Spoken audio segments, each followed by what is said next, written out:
Mom and I got into a fight because I wasn't generous this Christmas. Ako ba yung gago?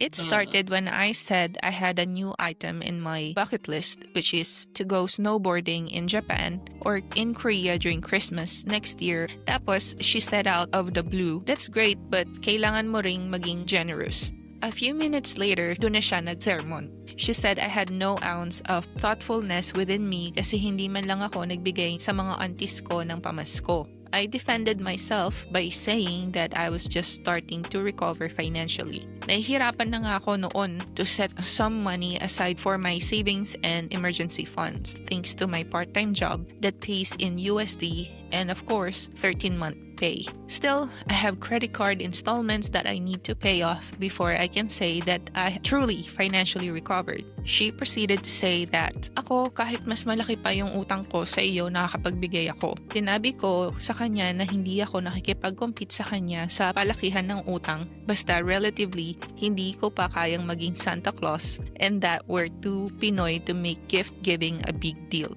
Christmas shouldn't leave anyone broke and that we shouldn't be forced to give gifts if we don't have the means to. Still, I don't think giving gifts is urgent and important enough for me to dip into my savings. Ako ba yung gago? Tama naman siya.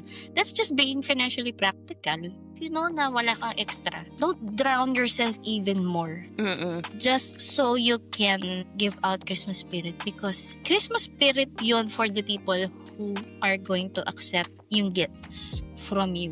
Pero it doesn't feel Christmas kapag nalunod ka sa utang. Just so may maibigay ka. Diba?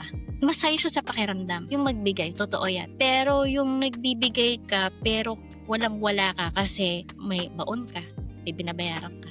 Hindi magaan sa pakiramdam. What you want to give during Christmas is something na magaan sa loob mo. Hindi yung napipilitan ka lang because you have to, diba? So, tama lang yung ginagawa niya. Kung this is from what the OP feels as the first time that she just got off from financial hardships, tama lang na this time, maybe the first time that she enjoys her money. Hirap, he or she, eat na lang. Sinabi ba na ito? O wala kasi nakalagay. Gender. Wala. This is the first time that he or she will be enjoying his money. Then, I don't think he's gago for not being generous at that time. Pwede naman siya bumawi ulit next year.